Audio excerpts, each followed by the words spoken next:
What's up, you guys? Happy New Year! It's Susan Morad right back here on Clever News, and it seems the royal drama is still going strong in 2021. Let's get into it. Apparently the saying "New Year, New Me" rings especially true for Prince Harry, who has reportedly adapted a noticeable amount of new tendencies since moving to the West Coast and is even being accused of following directly in his wife's footsteps. As many followers of the royals are aware, this Friday, January the 8th, officially marks 1 year since Harry and his wife Meghan Markle announced that they would be stepping back from royal duties and balancing their time between the UK and the US, pre-COVID of course. Last week also marked the very first of many podcast episodes from their $18 million deal with Spotify, which had many listeners talking, including Harry's biographer Angela Levin. According to a new op-ed for the Sunday Telegraph titled "How America Has Changed Prince Harry," Harry's biographer Angela Levin is accusing him of, quote, meekly following Meghan Markle's apparent woke ways, and in her words, is tossing his life as an action man to become an airy-fairy do-gooder. Upon listening to the first episode of Archewell Audio, Angela also claimed that while Meghan has blossomed back in her native California, Harry, quote, has become a shadow of the prince I once knew. She added, quote, of course, he wouldn't be the first man to be besotted with a beautiful woman with a different agenda that he then meekly adopts as his own, adding that he seems to accept being second to Meghan. Another observation made by Angela, who spent months following him for her 2018 book, Harry, A Biography of a Prince, was how obvious Harry's accent has allegedly changed to fit what is referred to as the woke West Coast life, as he uses terms like 2020 and I wanna, to name a few.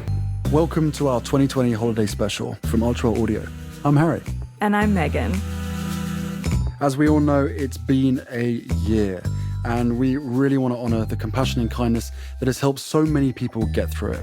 West Coast slang aside, Angela also pointed out that Harry and Meghan also repeat several times a favourite phrase of theirs, love wins. To which she added, I don't think many senior members of the royal family have felt much of that love over the past 12 months, referring to their infamous royal exit. Speaking of their major money-making deals, which also includes a multi-year Netflix gig, Angela wrote in her article that these endless announcements could be seen as insensitive at a time when hundreds of thousands of livelihoods were lost. And she didn't stop there. Angela appeared to be especially disappointed that Harry, who previously excelled at giving people hope and strength, has just tucked his family away in a multi-million-dollar mansion in California during the ongoing pandemic, making himself look out of touch. In the closing statements of the op-ed, Angela made note of Harry and Meghan's request to extend their 12-month deal as a means of continuing to live as non-working royals in California. She said, quote, he may miss his family and all the privileges that entails, also adding he may be keen to reconnect with the charities he once supported, or perhaps he just realizes that royalty is forever, but celebrity is not. Clearly, Angela did not hold back in sharing how she truly feels about the new Prince Harry,